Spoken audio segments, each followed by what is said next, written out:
மாநில உறுப்பினர் தரேன், உங்களுக்கு தரேன், வாய்ப்பு தரேன், இருங்க. பேரவைத் தலைவர் அவர்களே, ஏற்கனவே உயர்கல்வித்துறை அமைச்சர் பேசுகிற போது அவையில் இல்லாதவர்களை பற்றி பேச வேண்டாம் என்று காலையிலே சொன்னார்கள்.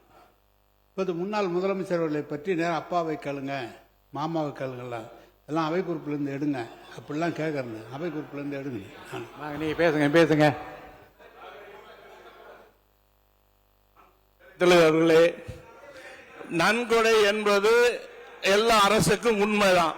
ஆனா நன்கொடை என்பது வாங்கினார்களா, அந்த பணிக்கு நான் இந்த பணியை கொடுக்கிறோம் என்று வாங்கினாரா என்பது மாண்புமிகு முன்னாள் ஐஏஎஸ் மினிஸ்டருக்கு நல்லாவே தெரியும். எந்த பணிக்கு என்னென்ன பண்ணாங்கிறது அவருக்கே தெரியும். அதனால ஆதாரம் இருக்கு என்ற எதிர்கட்சி தலைவரே ஆதாரம். ஏன் நேர்ல ஆதாரம் எந்த சொன்னது உண்மை இருக்கு என்று சொல்வது நியாயம் இல்லை, சட்டத்துக்கு புறம்பானது. உட்காருங்க முடிச்சிருங்க, நீங்க முடிங்க. இல்ல சொன்னா எப்படி அவங்களே பேசிட்டு எல்லாத்தையும் என்ன முடியும்னா நான் எங்க போய் முடிப்பேன். உட்காருங்க. மாண்புமிகு பேரவைத் தலைவர் அவர்களே, எனக்கு நேரமே கொடுக்காம எல்லாரும் பேசிட்டு என்ன முடியும்? அது உங்க தவறு. நீங்க இருங்க, நீங்க உங்க தொழிலை பற்றி மட்டுமே 10 பேசியிருக்கீங்க. இல்ல பேரவைத் தலைவர் அவர்களே, அனுமதிக்க முடியாது. இன்னும் 3-4 பேர். பேரவைத் தலைவர் அவர்களே, நான் கேட்டது மதுவிலக்கு பத்தி தான். அவர் சொன்ன விஷயம் தான் பதில். பிரச்சனை எங்க ஆரம்பிக்கிறது என்று சொன்னால் அமைச்சர் கூறிய பதில் இருந்தா ஆரம்பிக்கிறது.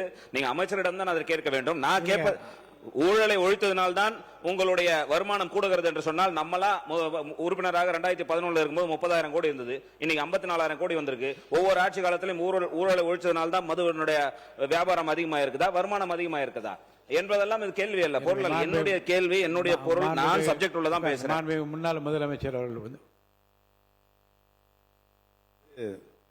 பேரவைத் தலைவர் அவர்களே, இங்கு சில தவறான முன்னுதாரணங்களை இங்கே மாண்புமிகு அமைச்சர் அவர்கள் முன்னாள் முதலமைச்சர்களுக்கு பேரை குறிப்பிட்டு விவாதத்தில் உள்ளே வைத்திருக்கிறார். அந்த நன்கொடை என்பது அகில இந்திய ரீதியில் பாரதிய ஜனதா கட்சி வாங்கியிருக்கிறது, காங்கிரஸ் வாங்கியிருக்கிறது, மற்ற கட்சிகள் எல்லாம் அந்த பணம் சொல்லி முடிச்சிருக்கிறேன். வாங்கியிருக்கிறது.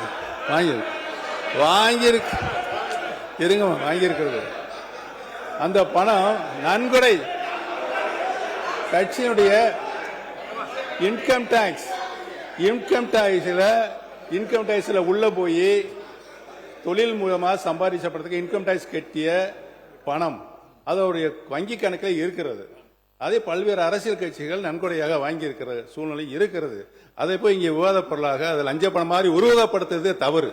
அதை அவை குறிப்பிலிருந்து நீக்க வேண்டும் என்று கேட்டுக்கொள்கிறேன். மாண்புமிகு கணேஷ்குமார் அவர்கள் இந்த மதுவிலக்கு பற்றிய பேசிய பேச்சுக்களுக்கு பிறந்த அனைத்து விவாதங்களையும் நான் ஆய்வுக்கு எடுத்துக்கொள்கிறேன். படித்து பார்த்து ஆய்வு செய்து எதை நீக்க வேண்டும் அதை நீக்குவதற்காக நான் முயற்சி பண்றேன். அடுத்தது. நன்றி பேரவைத் தலைவர் அவர்களே. நான் அடுத்த சப்ஜெக்ட் போறேன். ஏன்னா இந்த சப்ஜெக்ட் ரொம்ப நேரம் ஆயிடுச்சு. மாண்புமிகு பேரவைத் தலைவர்களே, நம்முடைய பட்ஜெட் நிதில் இது குறித்து நீங்கள் விசாரணை செய்து முடிவு செய்த வரை இதை பத்திரிகைகள் தொலைக்காட்சியில் அறிமுகப்படுத்தக்கூடாது. பிளே ஸ்டோர் மற்றும் ஆப் ஸ்டோரில் இருந்து பாலிமர் செயலியை QR கோடு மூலம் பதிவிறக்கம் செய்யுங்கள். செய்திகளை உடனுக்குடன் பெறுங்கள்.